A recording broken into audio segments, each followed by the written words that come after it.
मतलब पूरा सॉलिड मतलब पूरा सॉलिड। देखिए हम लोगों का टॉपिक होगा आज का लॉज ऑफ मोशन। जैसा कि मैं बोला आज हम लोग स्टार्टअप ले रहे हैं तो इम्पोर्टेंट होगा पूरा का पूरा भी 3 चैप्टर कंटिन्यूअस मोड में चलेगा। Newton's law of motion, friction, work energy and power, circular motion सब एक बंडल में। अगर एक भी चैप्टर मिस होता है तो कोई भी चैप्टर अपडेट नहीं हो पाएगा, याद रख लीजिएगा। लॉज ऑफ मोशन में सबसे पहले हम लोग जानेंगे स्टेट्स ऑफ बॉडी। कोई बोलेगा नहीं, चुपचाप यहाँ कॉन्सेंट्रेट करेगा, लिखने भी दे दूंगा, दिखेगा भी कोई नहीं। जब बात करते हैं किसी भी बॉडी का स्टेट का तो याद रखिएगा 2 स्टेट होता है बॉडी का, एक होता है रेस्ट और दूसरा क्या होता है मोशन। कभी भी मेमोरी में रखिएगा कि हम बोले कि बॉडी का कितना स्टेट होता है तो there are 2 state, first is rest, दूसरा इज मोशन। अगर कभी भी किसी को बॉडी का पोजीशन टाइम के साथ चेंज करता है तो हम बोलते हैं बॉडी रेस्ट में है, और टाइम के साथ चेंज नहीं करता तो बॉडी रेस्ट में है। क्या होता है? टाइम के साथ पोजीशन चेंज नहीं करता है तो रेस्ट में, करता है तो मतलब जानते हैं ना। डेफिनेशन बताने की जरूरत नहीं है। अब क्या है, न्यूटन जो है बॉडी का इस स्टेट से रिलेटेड कुछ एक्सपेरिमेंट देखा, एक्सपेरिमेंट किया, जो भी बोलिए, और उसके बेसिस पर कुछ कंक्लूजन बनाया जो 3 लॉ के नाम से जाना गया। Newton first law of motion, Newton second law of motion और Newton third law of motion. देखते हैं on the basis of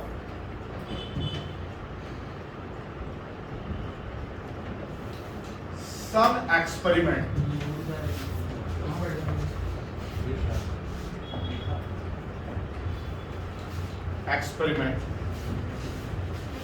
Newton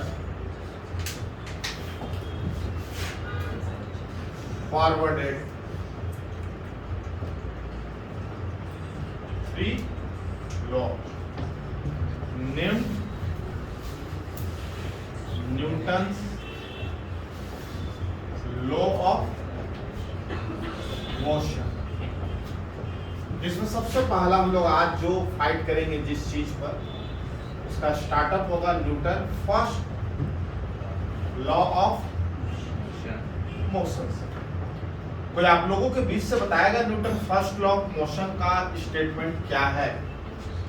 क्या था न्यूटन ने जो फर्स्ट कंक्लूजन दिया था related to motion of body, वो क्या था? स्टेटमेंट क्या था?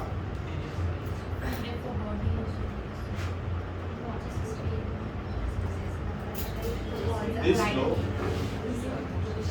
states that every body continue its state कब तक? Whenever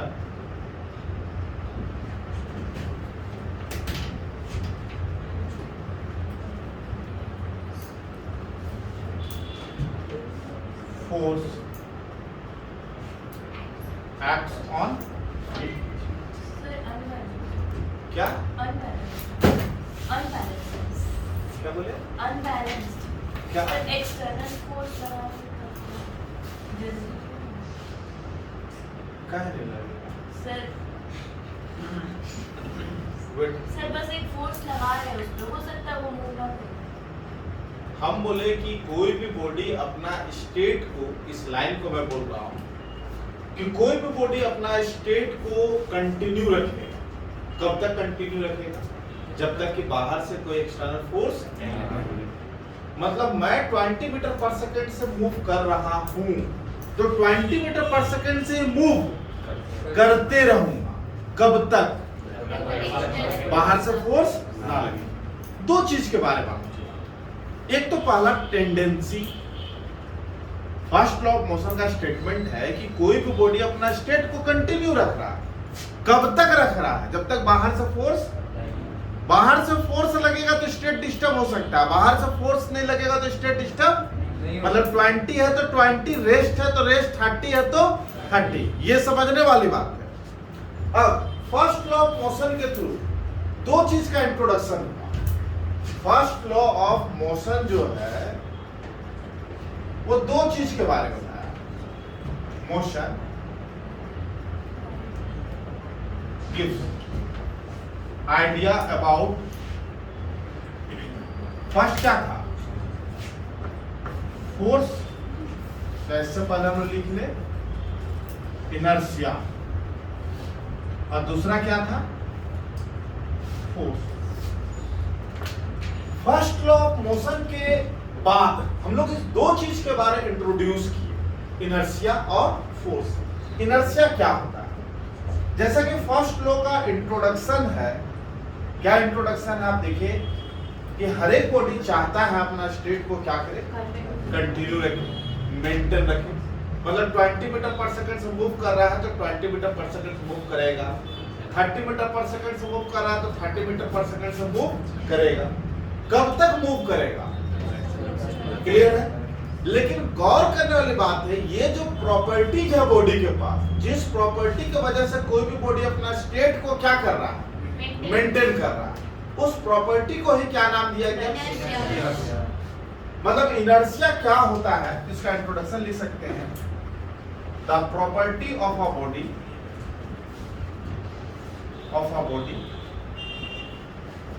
by virtue of which a body continue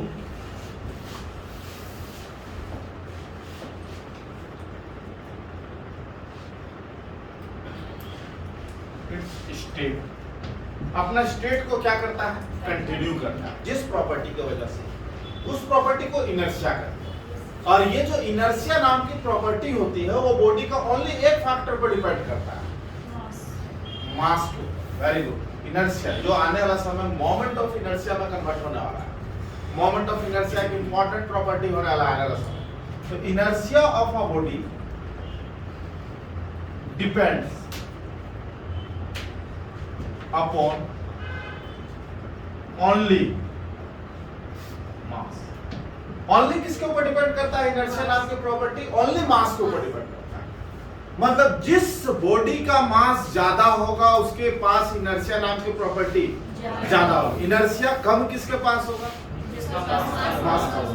तो याद रखे रहिएगा, मेमोरी में रखना है इनर्शिया। ये इनर्शिया कौन सा टाइप का प्रॉपर्टी है? जिस प्रॉपर्टी के बेसिस पे कोई बॉडी अपना स्टेट को मेंटेन करता है। अगर हम मान लेते हैं दो बॉडी के बारे में कंसीडर करें, ये दोनों बॉडी, ये रेस्ट में है, ये भी क्या है? रेस्ट में।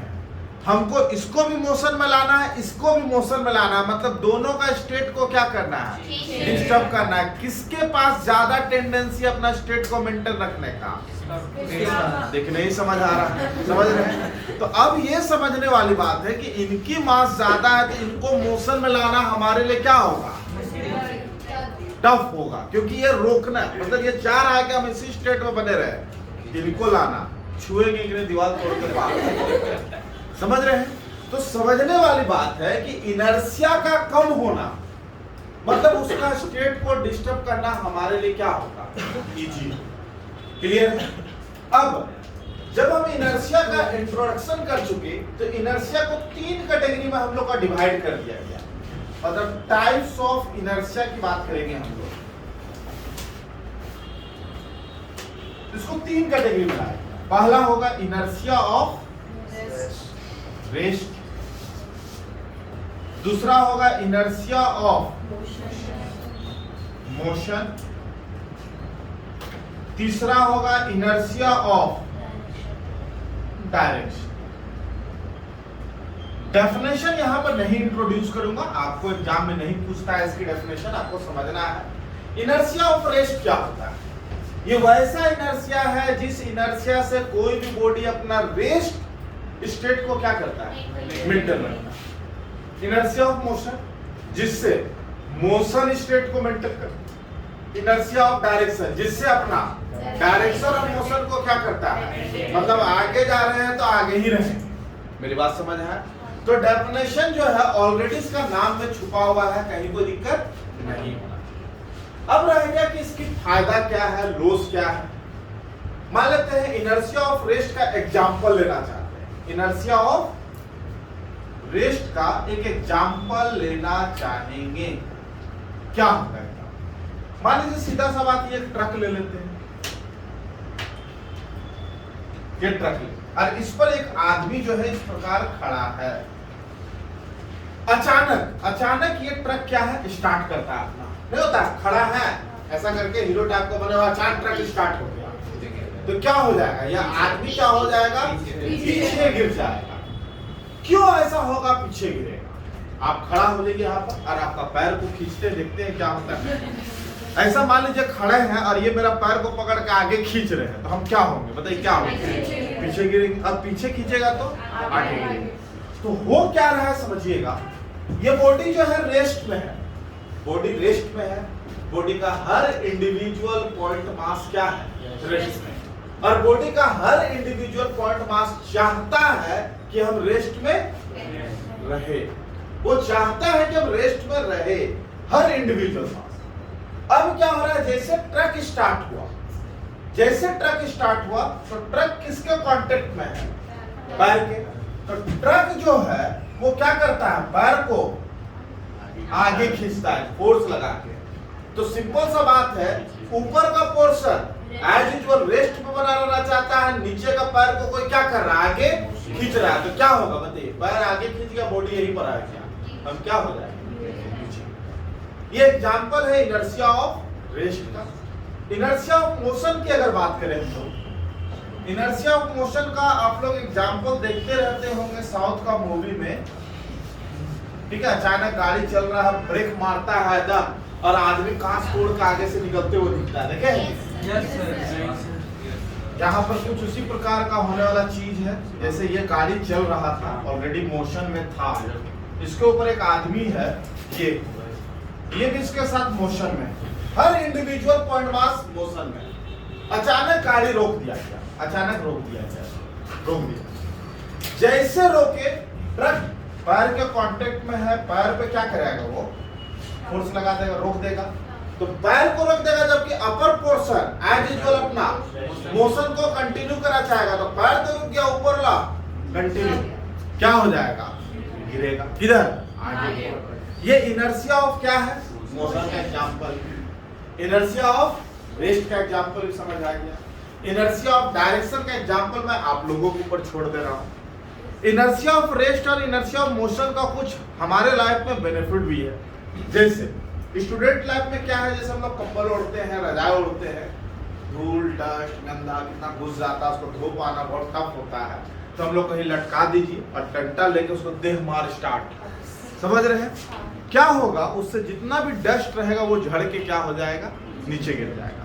कारण क्या है कि जब हम डंडा मारते हैं तो कंबल पे फोर्स लगता है, तो कंबल तो मोशन में आ जाता है, जबकि डस्ट पे फोर्स नहीं लगता। तो सीधा सा बात है, डस्ट कंबल के भरोसे था और कंबल वहां से क्या हो गया, हट गया। जबकि जो डस्ट पार्टिकल है वो अपना पोजीशन को क्या रखना चाहेगा, रेस्ट में रखना चाहेगा, तो वो नीचे। तो ये कुछ बेनिफिट है, ये सारे बेनिफिट के थ्रू हम लोग क्या कर सकते हैं, हम लोग कुछ फायदा अपना लाइफ में उठा सकते हैं। ये इनर्शिया का इंट्रोडक्शन था, हम लोग 9th-10th में इसका इंट्रोडक्शन लिखे थे। अब हम लोग बात करेंगे, जब इनर्शिया प्रॉपर्टीज को हम लोग इंट्रोड्यूस कर चुके हैं, तो हम लोग नेक्स्ट बात करेंगे फोर्स के लिए। फोर्स क्या, फर्स्ट लॉ ऑफ मोशन दो चीज के बारे में बताया, एक इनर्शिया और दूसरा फोर्स। फोर्स क्या होता है, तो जैसा कि आपने गौर किया कि ये फर्स्ट लॉ ऑफ मोशन में इंट्रोडक्शन लाइन था। क्या इंट्रोडक्शन लाइन था कि every body continue in its state of, हम लोग का रेस्ट और मोशन कब तक, जब तक, मतलब फोर्स एक ऐसा हम लोग का एक्सटर्नल काउज है जो किसी भी बॉडी में एक्ट कर उसका स्टेट को क्या कर सकता है, मतलब स्टेट चेंज हुआ है तो क्या लगा, फोर्स लगा। बिना फोर्स लगे स्टेट चेंज। तो इसका इंट्रोडक्शन लाइन में क्या देंगे, an external cause couch which can change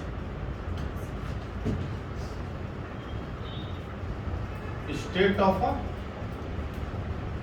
body, मतलब स्टेट चेंज हुआ है तो बॉडी पे फोर्स लगा है। ये हम लोग फोर्स का इंट्रोडक्शन देते हैं फर्स्ट लॉ ऑफ मोशन को, ये बाइंड अप। अब हम लोग बात करेंगे सेकेंड लॉ ऑफ मोशन के लिए, जो बहुत ही इंपॉर्टेंट होने वाला है। सेकेंड लॉ ऑफ मोशन क्या? सेकेंड लॉ ऑफ मोशन की जब बात करेंगे तो याद रखिएगा, फर्स्ट लॉ ऑफ मोशन जिस चीज को थियोरेटिकली बोला, जिस चीज को first law of motion theoretically बात कर रहा था, उसी चीज को मैथमेटिकली कौन बोला? Second law of motion. मतलब सेकेंड लॉ ऑफ मोशन जो है फर्स्ट लॉ ऑफ मोशन का क्या है? Mathematical expression. क्लियर है? तो this law of motion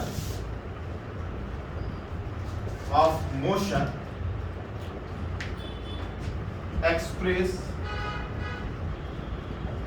the first law of motion mathematically, मतलब मैथमेटिकली एक्सप्रेस करेगा फर्स्ट लॉ ऑफ मोशन। जैसा कि आप लोगों को बताया गया फर्स्ट लॉ ऑफ मोशन में कि फोर्स एक ऐसा एक्सटर्नल काउज है जो किसी भी बॉडी पर एक्ट कर उसका क्या चीज को चेंज करता है? स्टेट को। स्टेट करने का मतलब जीरो है, रेस्ट में है, मोशन में ला देगा।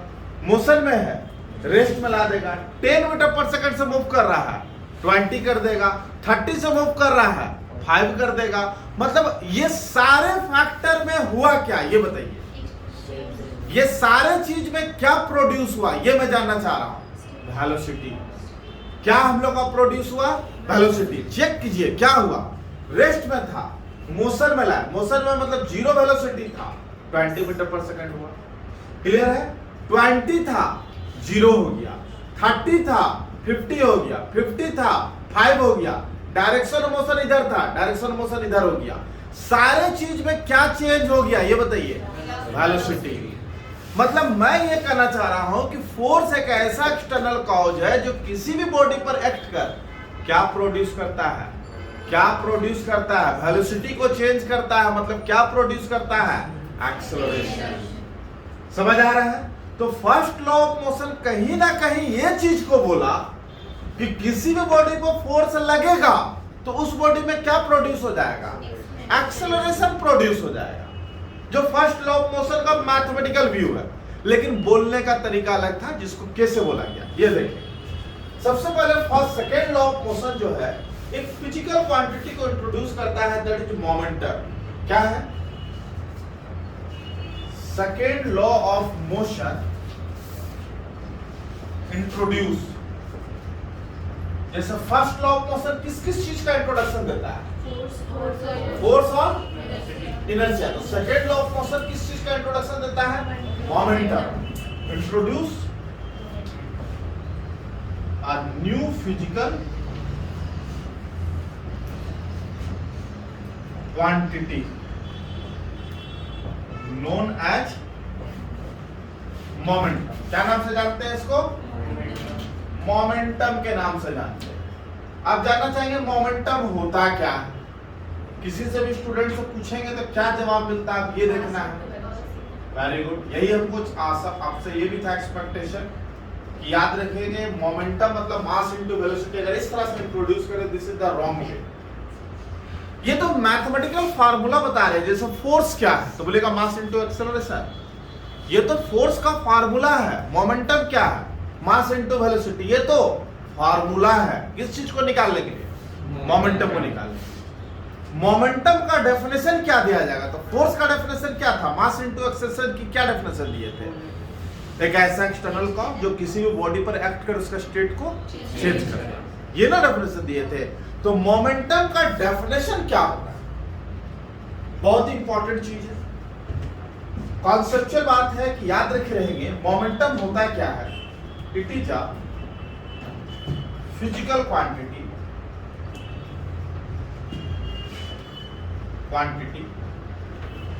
which measures the motion of body। ये क्या चीज को मेजर करता है? मोशन को मेजर करता है कि किस बॉडी के पास मोशन ज्यादा है। मेरी बात समझ रहे हैं?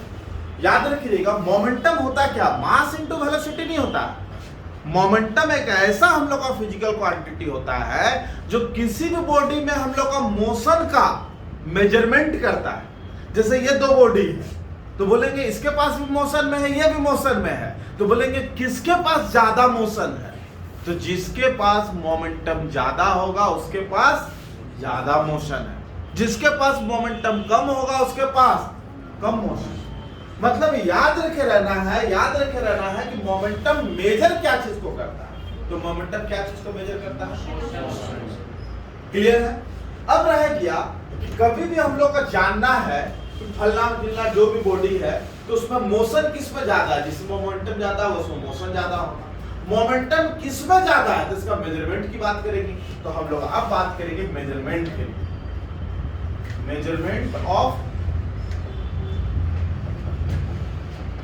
Body, measurement of momentum.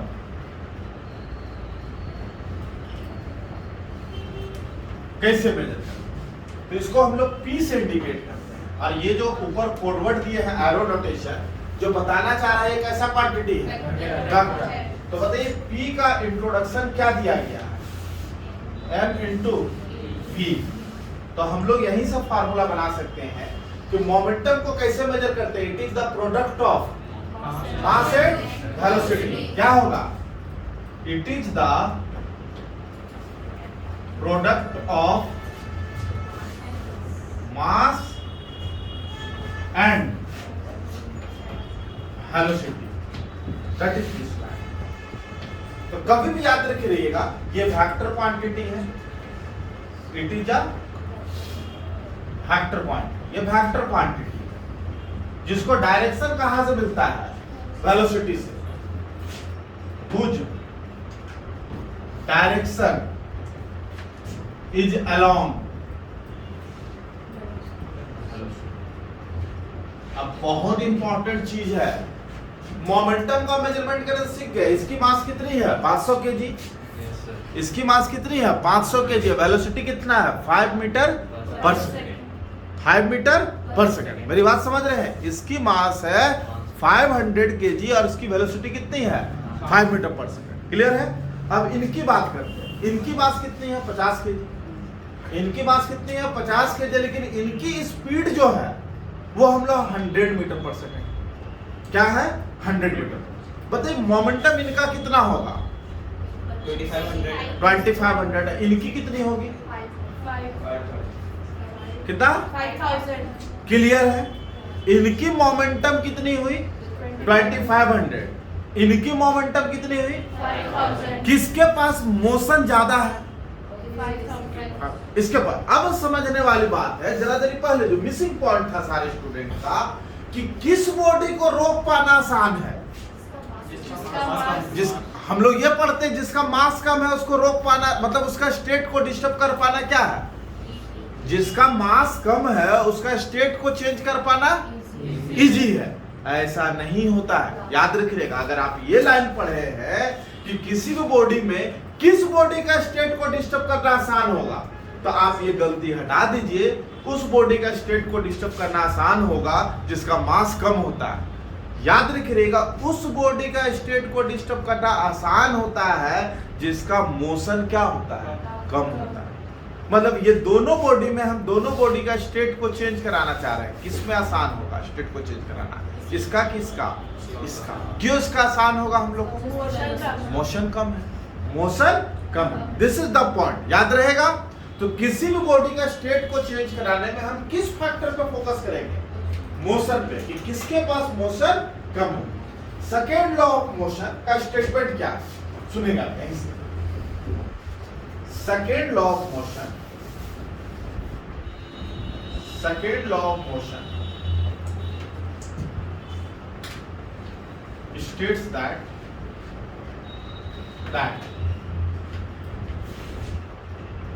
force acts on a body is equals to the rate of change of, किसके बराबर होता है? मोमेंटम। ये rate of change of momentum का मतलब क्या होता है, आपको हो सकता है कंफ्यूज करे। एक सिंपल सा लाइन मैं यहां इंट्रोड्यूस कर रहा हूं। Rate of change of momentum का मतलब होता है change in momentum in unit time, ये याद रखिएगा। तो जैसा कि इंट्रोडक्शन है सेकेंड लॉ ऑफ मोशन का, सेकेंड लॉ ऑफ मोशन बोलता है force acts on a body is equals to the का पॉइंट को हटाते हैं, इसको भी हटाते हैं, इसको भी हम लोग क्या करते हैं, इक्वल्स वर्ड हटा के हम लोग क्या बोलते हैं, is directly proportional.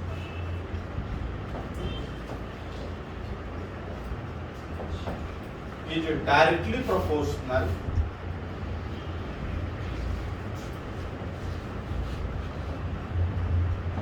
To the rate of change of momentum. ये स्टेटमेंट मतलब सेकेंड लॉ ऑफ मोशन का बोलना ये है कि किसी भी बॉडी पे लगने वाला फोर्स डायरेक्टली प्रोपोर्शनल होगा। किस चीज का डायरेक्टली प्रोपोर्शनल होगा? Rate of change of momentum. Rate of change of momentum का मैथमेटिकल एक्सप्रेस भी क्या है? डीपी बटा dt। याद रख रहिएगा, कहीं को दिक्कत है प्रोपोर्शनल साइन हटाते हैं। जब यहाँ प्रोपोर्शनल साइन हटाते हैं तो यहाँ जो कांस्टेंट आता है k आता है,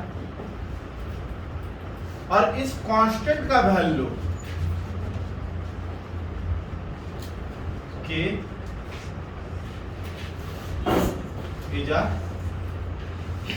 constant of value is taken as 1 with कितना लेंगे हम लोग इस k का वैल्यू 1। तो फाइनली क्या निकल गया हम लोग का f का वैल्यू dp बटा dt। जरा सा ध्यान देंगे, क्या ध्यान देने वाली बात है, हम लोग जानते हैं dp क्या फार्मूला होता है, पढ़े हैं, क्या पढ़े हैं, मास इनटू वेलोसिटी बटा dt। अब ये भी मालूम होगा कि अगर हमको यहाँ पर डिफरेंशिएशन करना हो y1 इंटू y2 का विथ रेस्पेक्ट टू t, तो क्या रूल होता है, y2 dy1 बटा dt फिर y1 dy2 बटा dt, ये रूल होता है।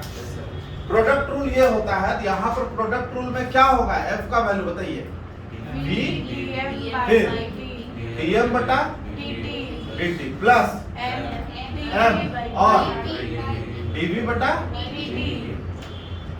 ये हम लोग का फाइनली फार्मूला बना फोर्स के लिए। केस क्या लेंगे, केस ये लेंगे कि अगर मास कांस्टेंट है, अगर किसी बॉडी का मास कांस्टेंट है, मास में कोई चेंजिंग नहीं हो रहा है, तो dm बटा dt क्या हो जाएगा, dm बटा dt 0। तो फोर्स का वैल्यू किसके बराबर हो जाएगा बताइए, m dv बटा dt। फिर उसको एक स्टेप ले जाएंगे हम लोग, क्या लिख सकते हैं हम लोग, dv बटा dt को क्या लिख सकते हैं बताइए, एक्सेलरेशन। क्या लिख सकते हैं, एक्सेलरेशन लिख सकते हैं।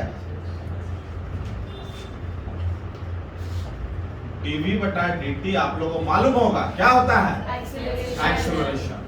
तो याद रखिएगा, बहुत सारे स्टूडेंट के मुंह से ये सुनते हैं कि किसी भी बॉडी पे लगने वाला फोर्स मास इनटू एक्सेलरेशन के बराबर होता है, लेकिन ये फार्मूला ऑलवेज वैलिड नहीं है।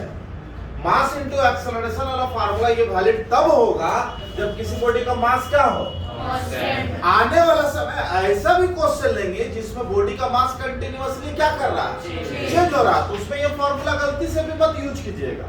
न्यूटन्स लॉ ऑफ मोशन ये नहीं बोलता है कि force equal to mass into acceleration होता है। न्यूटन्स लॉ ऑफ मोशन ये बोलता है कि फोर्स डायरेक्टली प्रोपोर्शनल होता है rate of change of momentum. तो स्टेटमेंट लिखने बोलेगा तो ये लिखिएगा, वो मत लिखिएगा, वो एक स्पेशल केसेस है। जनरल फोर्स के लिए फार्मूला ये इस पे हम लोग फाइट करने वाले हैं, लेकिन इसका हम लोग सबसे इंपॉर्टेंट पोर्शन है ये सबसे इंपॉर्टेंट पोर्शन। ये कब वैलिड होगा, मास इनटू एक्सेलरेशन वाला, मास तो Newton second law of motion किस चीज के बारे में बताया? मोमेंटम के बारे में बताया। और ये भी समझ आ रहा है, ये भी समझ आ रहा है यहां से। यहां देखिए फर्स्ट फॉर्मूला, ये इस लाइन को अपडेट करते हैं। एक बात बताइए, जिसका मोमेंटम कम है, जिसका मोमेंटम को डिस्टर्ब करना है, फोर्स, मोमेंटम कम है तो फोर्स भी क्या लगाना? मोमेंटम ज्यादा है, फोर्स भी। समझ आ रहा है? तो याद रखिएगा, मोमेंटम मेजर क्या चीज को करता है? मोशन को। क्या चीज को मेजर करता है? मोशन। और सेकेंड लॉ ऑफ मोशन से हम लोग किस फिजिकल क्वांटिटी के बारे में मालूम चलता है? मोमेंटम। क्लियर है? स्टेटमेंट याद रहेगा। थर्ड बात करेंगे, third law of motion.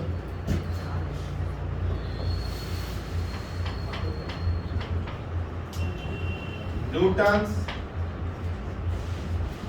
Third law of motion की बात करें। Newton third law of motion पे क्या जाएंगे हम लोग का? इसका बोलना ये है कि अगर हम किसी को एक थाप मारते हैं, तुरंत वो क्या करेगा? हमको एक थाप मारेगा। तो ये नहीं रहा रिटर्न, फिर देख रहे हैं रिटर्न, दीवार में मारते हैं, दीवार ये नहीं रहा मारने। अगर आप सोच रहे हैं ऐसा कि हम इनको एक थाप मारेंगे तो ये भी हमको एक थाप आएगा मारने, तो ऐसी बात नहीं है। न्यूटन्स लॉ ऑफ मोशन का बोलना ये है कि अगर एक्शन है कहीं पर, मतलब ये एक्शन है तो रिएक्शन भी मिलेगा। मतलब हम इनको एक थाप मारे तो ये भी हमको एक थाप मारेंगे। लेकिन यहाँ पर तो Newton third law of motion क्या हो जा रहा है? फेल कर जा रहा है। अगर आप ऐसा सोच रहे हैं तो गलत सोच रहे हैं। जब हम इनको एक थाप ऐसा करके मारते थे ना, तो एट द सेम टाइम मेरे हैंड में भी क्या लग रहा है? फोर्स लग रहा है। जब हम इनको ऐसा करके मारते हैं तो एट द सेम टाइम हमको उसी समय क्या है? फोर्स लग रहा है। फील करना है। आप पत्थर ले लीजिए, पत्थर, और पत्थर में ऐसा करके आप मारिए, इनका सिर्फ गुदगुद है। रिटर्न जो चोट लग रहा है उसको हम बर्दाश्त कर ले रहे हैं, लेकिन अगर पत्थर होता और तब ऐसा मारते तब आपको फील होता कि हम जब उसको मारे हैं तो रिटर्न मेरे हैंड में भी एक फोर्स लगा है। ज्यादा फीलिंग लाना है तो तलवार रख लीजिए और तलवार में ऐसा करके मारिए, हाथ कट के अलग हो जाएगा। जो बताना चाहेगा, क्या बताना चाहेगा? कि रिटर्न फोर्स मिला। तो न्यूटन का थर्ड लॉ ऑफ मोशन ये नहीं बोलता है कि हम फोर्स लगाएंगे तो वो रिटर्न देगा। एट द सेम टाइम हमको तुरंत में फोर्स मिलता है, सेम अमाउंट। हम इसको 5 न्यूटन का फोर्स जब लगाया है ऐसा करके, तो मेरा हैंड में भी कितना लगा है? लेकिन इस फोर्स को मैं बर्दाश्त कर ले रहा हूँ। जैसे छोटा बच्चा खुद गिरता है ना तो नहीं रोएगा, लेकिन आप छुआ के गिरा दीजिए, उसके बाद देखिए उसका रोना। तो यहाँ पर हम मारे हैं, समझ रहे हैं ना? हम मारे, हम अपना दर्द को क्या कर ले रहे हैं? बर्दाश्त कर ले रहे हैं, लेकिन मेरे हैंड में भी चोट लग रहा है। समझ रहे हैं? तो Newton third law of motion का क्या बोल रहा है? If there is an action, if there is an action, तो मस्ट भी हम लोग का वहां क्या होगा? Reaction of same amount. Clear है?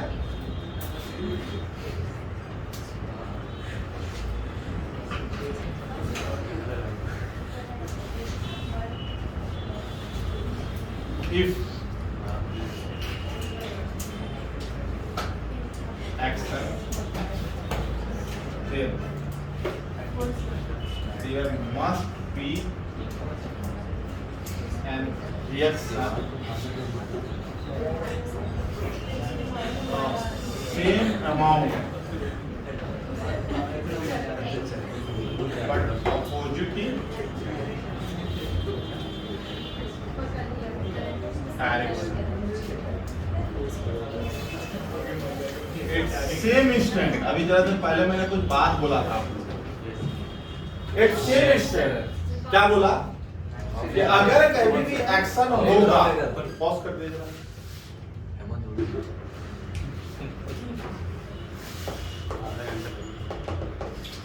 मैं बोला एट द सेम हम लोग का amount it's same instant of time. ये बहुत जरूरी चीज है। ऐसा नहीं है कि हम इनको फोर्स लगाएंगे तो फिर रिटर्न देंगे। जब हम लगाते हैं उसी समय हमको क्या हो जाता है, रिटर्न मिल जाता है।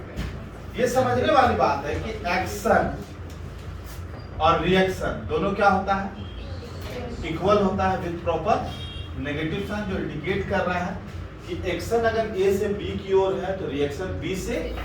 नेगेटिव का मतलब यही होता है, एक्शन ए से बी, ए ने बी पर 5 न्यूटन का फोर्स लगाया तो बी ने ए पर भी 5, बस ऑर्डर अपोजिट है तो माइनस साइन जा रहा है। एक हाई लेवल पे नोट करके एक इंपॉर्टेंट पॉइंट मैं शेयर कर रहा हूं कि एक्शन एंड रिएक्शन बहुत इंपॉर्टेंट चीज है। Reaction must be in same nature, मतलब दोनों का नेचर क्या होना चाहिए, सेम। अगर एक्शन अगर चॉकलेट है तो रिएक्शन भी क्या होना चाहिए। अगर एक्शन रसगुल्ला है व्हाइट वाला तो रिएक्शन भी क्या होना चाहिए, व्हाइट वाला रसगुल्ला ही होना चाहिए। मतलब एक्शन और रिएक्शन दोनों फोर्स का नेचर क्या होना चाहिए, सेम होना चाहिए। क्या है आगे समझ आएगा। ये थ्योरेटिकल बात, ये आप लोगों को समझ आया थ्योरेटिकल बात। 9th में बहुत कहानी के साथ पढ़ते थे। अब हम लोग मेन स्टार्ट करेंगे लॉज ऑफ मोशन। अब इसके बाद लिखने वाला पोर्शन हम स्कैन करा के देते, कोई दिक्कत है नहीं। हम लोग अब स्टार्टअप लेते हैं मेन चीज पर। मेन चीज कहने का मतलब अब हमारा लॉज ऑफ मोशन 12th के हिसाब से स्टार्ट हुआ, 11 के हिसाब। अब यहां से समझने वाले फ्री बॉडी डायग्राम सबसे मेन चीज होता है, इसके बिना हम लोग आगे नहीं बढ़ सकते। 11th का सिलेबस यहां से स्टार्ट हुआ, वो पुरानी बातें थी, वो सब थ्योरेटिकल बात। सबसे पहले जानेंगे फ्री बॉडी डायग्राम क्या होता है। तो it is a systematic diagram. ये क्या होता है, सिस्टमैटिक डायग्राम होता है through which all forces acts on a body is represented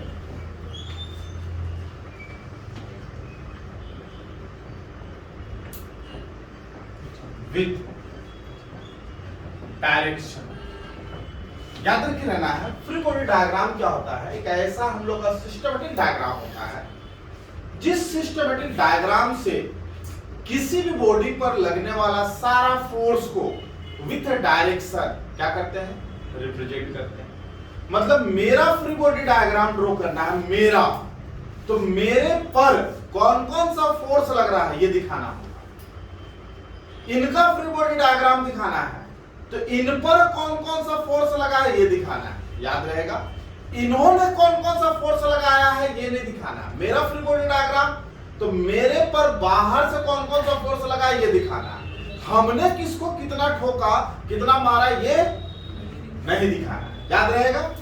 अब रह गया कि फ्री बॉडी डायग्राम का जब इंट्रोडक्शन जान गए तो फ्री बॉडी डायग्राम में मालूम चला कि फ्री बॉडी डायग्राम के थ्रू किसी भी बॉडी पर लगने वाला फोर्स को विथ डायरेक्शन रिप्रेजेंट करते हैं, विथ डायरेक्शन। तो ये जानना बहुत जरूरी है कि फ्री बॉडी डायग्राम में नॉर्मली कौन कौन सा फोर्स आएंगे। तो some forces generally acts on a body, ये बहुत जरूरी होगा जानने लायक। कौन कौन सा फोर्स फ्री बॉडी डायग्राम में आएगा, सबसे पहला होगा ग्रेविटी, दूसरा होगा नॉर्मल रिएक्शन, तीसरा होगा टेंशन फोर्स, चौथा होगा स्प्रिंग फोर्स, पांचवा होगा सूडो फोर्स, छठा होगा फ्रिक्शन फोर्स। एट प्रेजेंट ये सब कुछ फोर्स है जिसका इन्वॉल्वमेंट आपको दिखेगा। अब ये सब कौन कौन सा फोर्स है एक एक करके मैं इंट्रोड्यूस करूंगा, समझने की कोशिश कीजिएगा। इंपॉर्टेंट है तो इंपॉर्टेंट है। सबसे पहले हम लोग ग्रेविटी की क्या होता है। ग्रेविटी क्या है?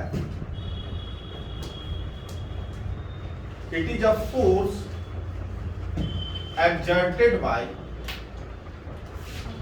अर्थ। ये जो फोर्स है ग्रेविटी फोर्स, ये कौन लगाता है? अर्थ। exerted by अर्थ, अर्थ के द्वारा लगाया जाता है। क्लियर है? मेमोरी में रखिएगा कि ग्रेविटी फोर्स क्या है। कभी भी पूछेगा तो आपको जवाब यही देना है कि ये अर्थ जो हमारे ऊपर जो फोर्स लगाता है उसी फोर्स को क्या कहते हैं? ग्रेविटी। ये जानना है कि ये फोर्स कब लगता है, किसी भी बॉडी पर कब लगेगा। दूसरा point, it acts on a body when body is inside of gravitational field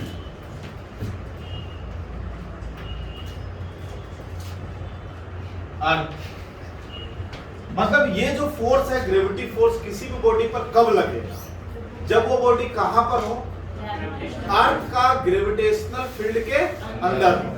तो नॉर्मली हम लोगों का जो क्वेश्चन का स्टैंडर्ड है वो सारे के सारे क्वेश्चन में body must be inside of gravitational field of earth. मतलब बॉडी पर ग्रेविटी फोर्स लगेगा ही लगेगा। कुछ क्वेश्चन में लिख देगा कि body is outside of gravitational field of earth, या बोलेगा ग्रेविटी फ्री हॉल है। तो उस तरह का केसेस में आप ग्रेविटी फोर्स को नहीं दिखाइएगा। अदरवाइज 99% क्वेश्चन में आपको ग्रेविटी फोर्स दिखेगा। क्लियर है? तो सबसे पहले जानना है ये फोर्स क्या है जो अर्थ लगाता है। कब लगता है? जब वो बॉडी कहां पर हो? अर्थ का ग्रेविटेशनल फील्ड के अंदर हो। तीसरा बात, कितना अमाउंट का लगता है और किस डायरेक्शन में लगता है। तो याद रखे रहना है जो ग्रेविटी फोर्स है इसका जो अमाउंट होगा वो mg होगा। मतलब इनका मास 50 kg है तो इन पर ग्रेविटी फोर्स कितना लगेगा? 50 इंटू जी। जी की वैल्यू 9.8 और कैलकुलेशन इजी करना है तो 10, मतलब कितना लगेगा? 500। इनका मास 10 kg है तो इनमें कितना लगेगा? 100। इनका मास 5 kg है, 50। समझ आया? तो किसी भी बॉडी पर ग्रेविटी फोर्स कितना अमाउंट का लगेगा? तो इज इट फुली क्लियर? अगला, किस डायरेक्शन में लगेगा? तो direction of gravity force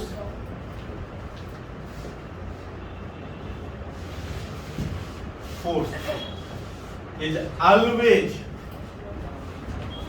towards the center of earth। मतलब याद रखे रहना है कि किसी भी बॉडी पर जो फोर्स लगेगा वो अर्थ का सेंटर के टुवार्ड्स लगेगा। मतलब ऐसा है, अर्थ है ये क्या है? अर्थ है। और ये इसका क्या मान लेते हैं? सेंटर। अब मान लेते हैं यहां पर एक बॉडी रखा हुआ है, यहां पर रखा हुआ, यहां पर रखा हुआ और यहां पर रखा हुआ। यहां पर है तो ग्रेविटी फोर्स किधर लगेगा बताइए? किधर लगेगा? क्लियर है? यहां होगा तो ऐसा, यहां है तो यहां है तो। ये 4 पोजीशन दिखाया हूं जहां पर आपको मैं ये बताना चाह रहा हूं उस बॉडी पे जो ग्रेविटी फोर्स लगेगा वो टुवर्ड्स द सेंटर लगेगा। अब सबसे पहला इंपॉर्टेंट ये चीज है कि मैं ये मान लीजिए अर्थ पर इस जगह खड़ा हूं, मान लीजिए यहां पर खड़ा हूं ऐसा, तो हमको क्या फील होगा? जैसे अभी मैं खड़ा हूं ना तो सेम वही फीलिंग यहां पर खड़ा रहूंगा तो हमको लगेगा जो ग्रेविटी फोर्स लग रहा है तो वो क्या लगेगा? हमको क्या लगेगा? नीचे किधर लग रहा है? अगर मैं इनकेस यहां पर भी खड़ा हो जाऊं, मान लीजिए यहां पर भी खड़ा हो जाऊं, तो हमको ऐसा नहीं फील होगा कि हम ऐसा खड़ा है। मेरी बात समझ रहे हैं? जैसा अभी जो फील कर रहे हैं वही फीलिंग हम यहाँ पर भी करेंगे। तो हम ऐसा ही, हमको जैसा अभी फीलिंग है तो ग्रेविटी फोर्स किधर लगेगा? इधर। मतलब मैं अर्थ का किसी भी पोजीशन पर हूँ हमेशा gravity force toward the centre जरूर लगेगा, लेकिन हम जब उसको देखेंगे तो हमको क्या फील होगा? किधर लग रहा है? डाउनवर्ड। किधर लग रहा है? याद रहेगा कि नहीं ये फीलिंग? यहाँ पर है तो हमारे लिए डाउनवर्ड नीचे हुआ, यहाँ पर होंगे तो डाउनवर्ड किधर होगा, इधर होगा, यहाँ पर होंगे तो किधर होगा, इधर होगा, यहाँ पर होंगे तो इधर होगा। मतलब इन ऑल केसेस में ये बताना चाह रहा हूँ कि ग्रेविटी फोर्स रियल में ठीक है toward the centre of earth लगता है, लेकिन हम लोगों का feeling according toward the centre of earth किधर होगा, दैट इज वर्टिकली डाउनवर्ड। अब बात करेंगे यहां पर हम लोग कुछ एग्जाम्पल लेंगे, जैसे यहां पर ये मास रखा हुआ है, ठीक है, यहां पर ये मास रखा हुआ है, यहां पर जहां मास कुछ रखा हुआ है, फिर एक हवा में, ये मैंने कुछ एग्जाम्पल ले लिया, ये 4 एग्जाम्पल लिया, 1 2 3 और 4। ये चारों एग्जाम्पल में ग्रेविटी फोर्स जब दिखाना होगा तो किधर दिखाएंगे बताइए, इस पर नीचे mg, इस पर mg, इस पर नीचे mg, इस पर नीचे mg। तो याद रखे रहना है, कभी भी किसी भी बॉडी पर ग्रेविटी फोर्स दिखाना है तो वो ग्रेविटी फोर्स ऑलवेज किधर दिखेगा, वर्टिकली डाउनवर्ड डायरेक्शन में। कितना अमाउंट का, और ये फोर्स ऑलवेज लगेगा ही लगेगा, एक ही शर्त पे नहीं लगेगा, जब बोल देगा वो बॉडी अर्थ के ग्रेविटेशनल फील्ड से बाहर है या ग्रेविटी फ्री हॉल में, ऐसा नहीं बोला है तो लगेगा। कैसे लगेगा समझ आया? तो this is the introduction of gravity force. कहीं कोई कंफ्यूजन है? नेक्स्ट फोर्स का इंट्रोडक्शन में हम लोग किसके बारे में जानने वाले हैं बताइए? Very good, very good. हम लोग बात करेंगे नॉर्मल रिएक्शन, बहुत इंपॉर्टेंट चीज है नॉर्मल रिएक्शन। सबसे पहला जानेंगे एम से इंडिकेट करते हैं या इसको आर से इंडिकेट करते हैं। ध्यान दीजिएगा, ध्यान देना है यहाँ पर, ये क्या है? It is a contact force. कैसा फोर्स है? मतलब ये जो नॉर्मल रिएक्शन फोर्स है ये किसी भी बॉडी पर कब काम करेगा ये बताइए? जब वो बॉडी किसी दूसरे के, अगर मेरे पर बात करेंगे नॉर्मल रिएक्शन लग रहा है तो चेक करेंगे मैं किसी दूसरे के कांटेक्ट में हूं या नहीं। किसका कांटेक्ट? तो मेरे पर नॉर्मल रिएक्शन लगेगा। मैं अभी भी मैं कांटेक्ट में हूं, 3 जगह कांटेक्ट में हूं, एक बार इस पैर से, एक बार इस पैर से और एक बार इस हाथ से, तो हम पर कितना नॉर्मल रिएक्शन लगेगा? मैं जितना कांटेक्ट में आऊंगा, अब बताइए 4, अब बताइए, समझ रहे हैं? मैं जितना कांटेक्ट बनाऊंगा उतना मेरे पे नॉर्मल रिएक्शन लगने वाला है, याद रहेगा? तो याद रख रहना, नॉर्मल रिएक्शन कांटेक्ट फोर्स होता है। मतलब ये that is it acts on a body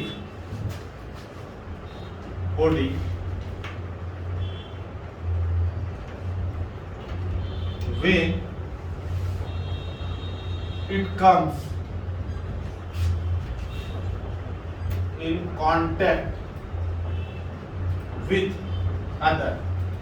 मतलब ये फोर्स किसी भी बॉडी पर तब काम करेगा जब वो किसी दूसरे के कांटेक्ट में आए।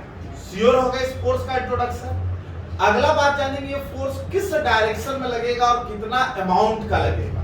तो याद रखे रहेगा, it is a reaction force. ये कैसा फोर्स होता है? रिएक्शन फोर्स है तो इसकी अमाउंट डिफाइंड नहीं होगी।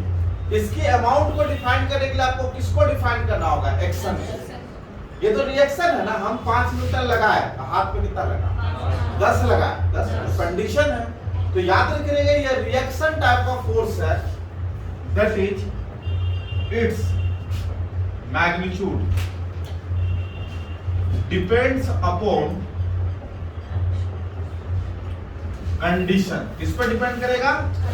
कंडीशन। जब तक कंडीशन पे नहीं जाएंगे हम नहीं बता पाएंगे कि उस बॉडी पर कितना नॉर्मल रिएक्शन लगेगा। तीसरा पॉइंट वेरी वेरी इंपॉर्टेंट, बड़ा कंफ्यूजन होता है कि किसी भी बॉडी पर नॉर्मल रिएक्शन किस डायरेक्शन में लगता है। याद रखिएगा, it acts on a body along the normal to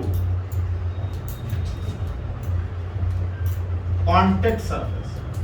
जो कांटेक्ट सरफेस है उसके नॉर्मल के अलावा लगता है इन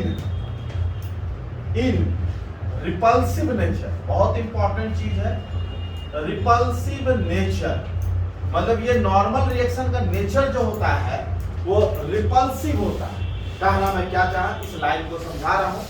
मान लीजिए हमने क्या किया, ग्राउंड में एक ब्लॉक को रख दिया ऐसा, क्लियर है, एम मास। अब हमको जानना है कि इस बॉडी में नॉर्मल रिएक्शन लगेगा या नहीं लगेगा। लगेगा। कौन लगाएगा इस बॉडी पर? ग्राउंड। किधर लगाएगा? तो मैंने बोला कांटेक्ट सरफेस ये है, कांटेक्ट सरफेस पे परपेंडिकुलर, कांटेक्ट सरफेस पे नॉर्मल मतलब परपेंडिकुलर। तो आप बताइए इस मास पर नॉर्मल रिएक्शन ऊपर लगेगा कि नीचे लगेगा? That's the point. सारे स्टूडेंट देखिए नीचे बता रहा है, मैं आपको बता दूं कि नॉर्मल रिएक्शन इस मास पर कौन लगाएगा? अर्थ। कैसा नेचर में लगाएगा? अट्रैक्ट की रिपेल। तो अर्थ क्या चाहेगा? उस मास को अपनी ओर खींचेंगे, दूर भगाए। तो बताइए हम लोग का ऊपर लगेगा कि नीचे लगेगा? क्यों ऊपर लग रहा है? नॉर्मल रिएक्शन समझ आया? क्योंकि अर्थ चाहेगा कांटेक्ट सरफेस के परपेंडिकुलरली तो लगाएगा, लेकिन परपेंडिकुलर में दो पॉसिबिलिटी है, ऊपर भी और नीचे भी। नीचे लगाने का मतलब मास को अपनी ओर खींच रहा है, जबकि मैंने बोला अर्थ क्या चाहेगा? मास को अपने से दूर। ये नॉर्मल रिएक्शन का डायरेक्शन। अगर एक एग्जांपल और लेना चाहते हैं हम लोग, ये ले लेते हैं। यहाँ एक इंक्लाइंड प्लेन पर एक मास को रख देते हैं और मैं फिर जानना चाहूंगा कि नॉर्मल रिएक्शन किधर लगेगा। तो कांटेक्ट सरफेस ये है, इसके परपेंडिकुलर मतलब या तो इधर लगेगा या तो इधर लगेगा। बताइए किधर लगेगा? काहे इधर लगेगा? समझ आ रहा है? क्योंकि लगाने वाला शख्स ये ग्राउंड है, ग्राउंड। एक एग्जांपल और लेते हैं, एम मास। बताइए यहां पर ये हम लोग का हो गया कांटेक्ट सरफेस, नॉर्मल का डायरेक्शन ये हुआ। अब उधर लगेगा किधर लगेगा? एम मास पर नॉर्मल रिएक्शन। क्लियर है? श्रुति आप बताइए, अगर ये एम मास हवा में है, ठीक है, अब इस पर नॉर्मल एक्शन किधर लगेगा? बायां, दायां, ऊपर, नीचे, किधर? ऊपर लगेगा। आप बताइए पार्थ।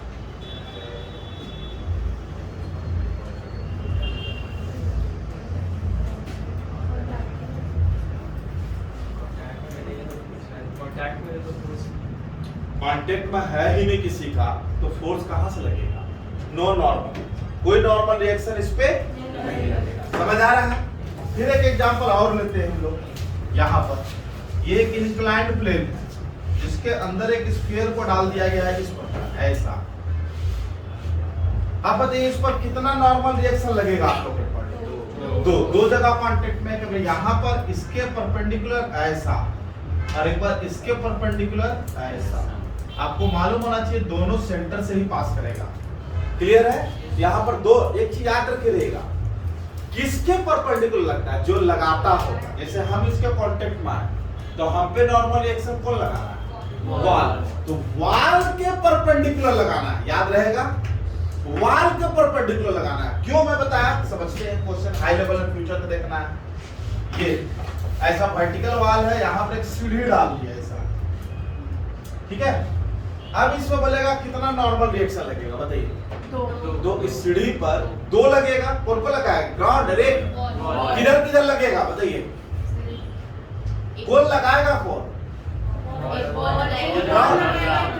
जो भी लगाने वाला होता है वो अपने सरफेस के नॉर्मल लगाता है। तो बताइए यहाँ जो लगेगा वो किधर लगेगा? ऊपर लगेगा। यहाँ मिस्टेक नहीं ना है। तो किसके नॉर्मल लेना है? याद रहेगा जो लगाने वाला शख्स होगा उसके सरफेस के परपेंडिकुलर। क्लियर है? तो this is the introduction of normal reaction, जिसके थ्रू हमने ये जाना कि नॉर्मल रिएक्शन फोर्स है, इसका वैल्यू जानने के लिए हमको कहाँ जाना होगा? कंडीशन पे जाना होगा, ठीक है। और नॉर्मल रिएक्शन जो होता है वो किस डायरेक्शन में लगेगा ये भी अपडेट हो चुका है। कब लगेगा? जब कांटेक्ट। कहीं किसी को कोई कंफ्यूजन है? आगे का फोर्स को अभी इंट्रोड्यूस नहीं करेंगे। अभी हम लोग ये दो फोर्स के इंट्रोडक्शन से क्वेश्चन को बनाने का टेक्निक सीखेंगे। अभी 4 मंत्र लिख रहा हूं, जिस 4 मंत्र में पूरा का पूरा laws of motion of friction based होगा। वो 4 मंत्र क्या है देखते हैं। ऐसा बहुत सारा फोर्स है जो फ्यूचर में मैं ऐड करते जाऊंगा, लेकिन कोई भी क्वेश्चन हो, laws of motion of friction का कोई भी क्वेश्चन हो, अभी जो 4 स्टेप लिखेंगे वही 4 स्टेप से हम लगा के बनाएंगे।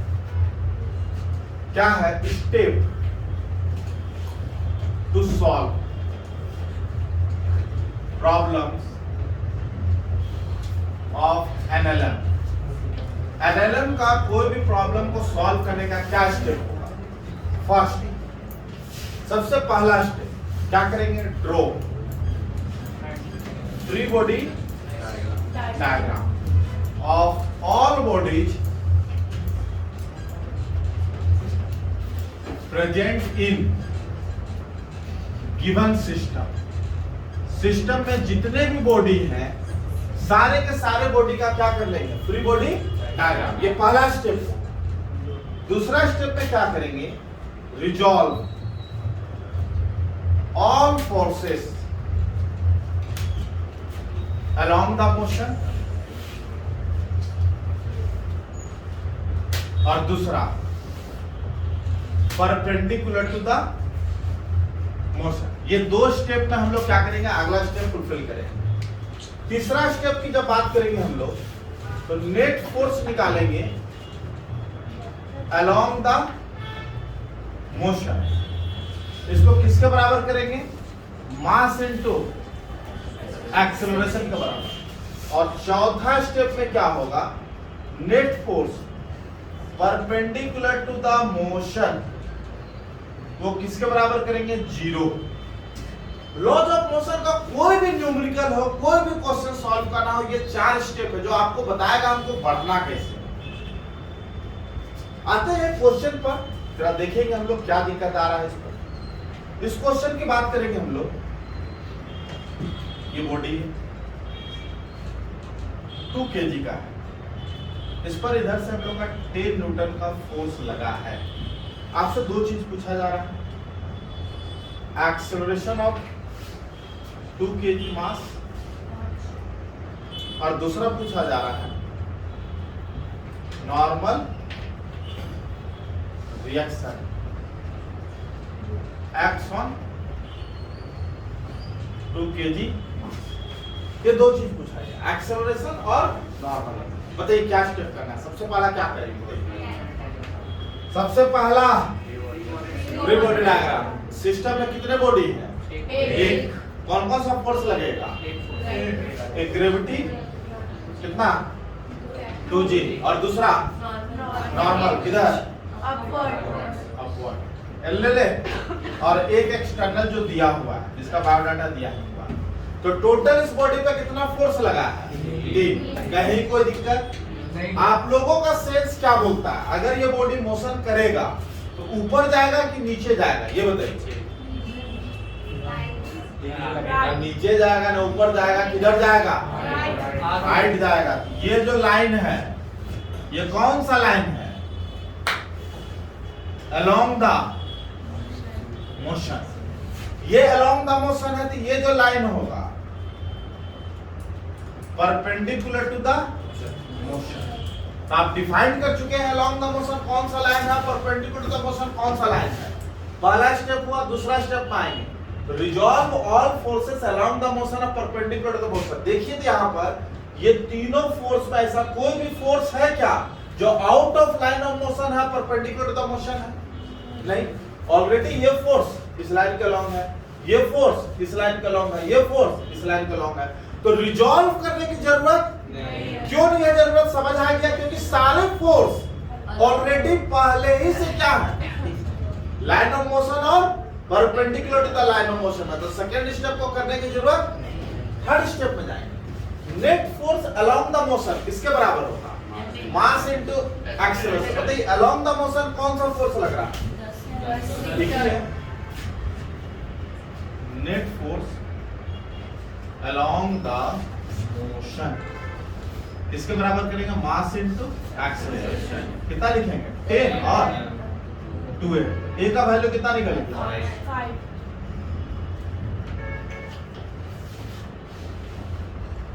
ये एक्सेलरेशन का वैल्यू निकल गया। तो कभी भी याद रखिएगा, कोई भी हॉरिजॉन्टल सरफेस पे कोई भी ब्लॉक रखा हुआ है उसका एक्सेशन कैसे निकाले, वो 4 स्टेप कैसे कैसे लिए समझ आया। चौथा स्टेप बचा हुआ है। चौथा स्टेप पे क्या बोल रहे हैं बताइए। Net force perpendicular to the motion किसके बराबर होगा, 0। बताइए इस लाइन के लॉन्ग नेट फोर्स 0। कब कह सकते हैं इस लाइन के लॉन्ग नेट फोर्स 0 है, जब ऊपर वाला फोर्स और नीचे वाला फोर्स बराबर होगा, दोनों एक दूसरे को क्या कर जाएगा, कैंसिल हो। तो n इक्वल टू क्या होना चाहिए, 2g। तो नॉर्मल रिएक्शन का वैल्यू कितना निकल गया, 20। कितना निकला, 20। समझ आया सभी जन को। एक क्वेश्चन आप लोगों को बनाना है, जरा सा सोचिए कैसे बनाएंगे। 5 मिनट दे रहा हूं।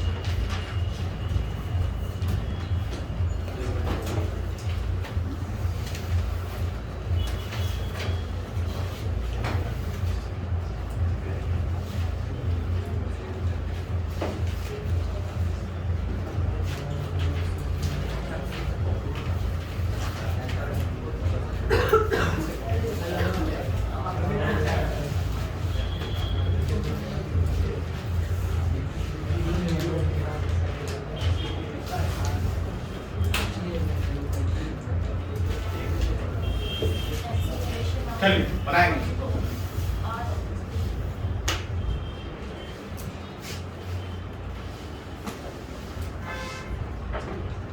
अपडेट है। तीसरा स्टेप पर जाएंगे हम लोग, क्या है, रिजॉल्व। Second step resolve.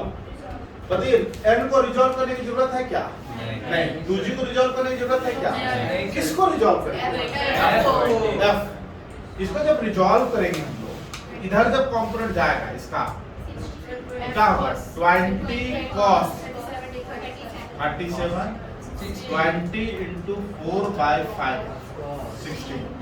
ऊपर जो जाएगा उससे सॉल्व कर लीजिए। 12 होगा। Net force along the motion की बात करेंगे।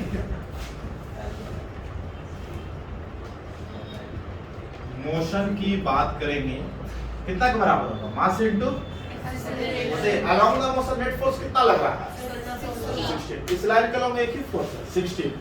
तो 16 इक्वल टू 2a।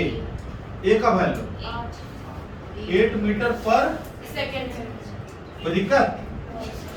दूसरा बात करेंगे net force perpendicular the motion. इस लाइन के along net force 0। Net force perpendicular to the motion किसके बराबर करना है, 0 के बराबर करना है। नेट फोर्स 0 होना मतलब ऊपर जो फोर्स लग रहा है उतना ही। ऊपर कौन कौन सा फोर्स लग रहा है कि n और दूसरा 12। n प्लस 12 किसके बराबर होगा, n का वैल्यू कितना आया, होगी।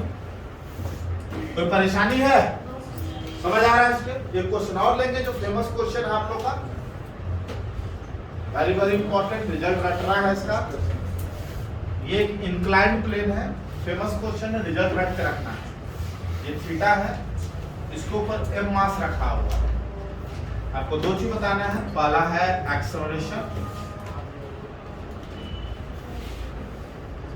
एक्सेलरेशन और दूसरा नॉर्मल रिएक्शन। चलिए जल्दी बनाइए। कुछ नहीं दिया हुआ, खाली यही फेमस क्वेश्चन है।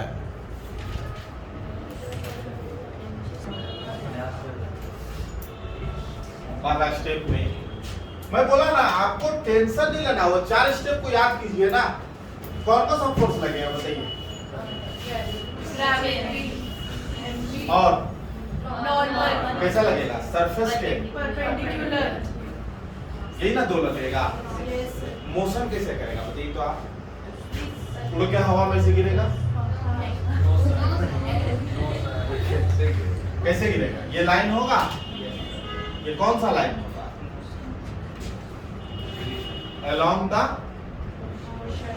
मोशन, इसके परपेंडिकुलर ये जो लाइन होगा परपेंडिकुलर टू द मोशन। बताइए कौन सा फोर्स है जिसको रिजॉल्व करने की जरूरत हो रही है, mg। क्योंकि नॉर्मल रिएक्शन तो already perpendicular to the motion में है, फंसा कौन है। अब रिजॉल्व तो तभी कर सकते सकते हैं जब थीटा मालूम हो। ये थीटा है तो ये एंगल कितना होगा 90 और ये टोटल फिर 90 है।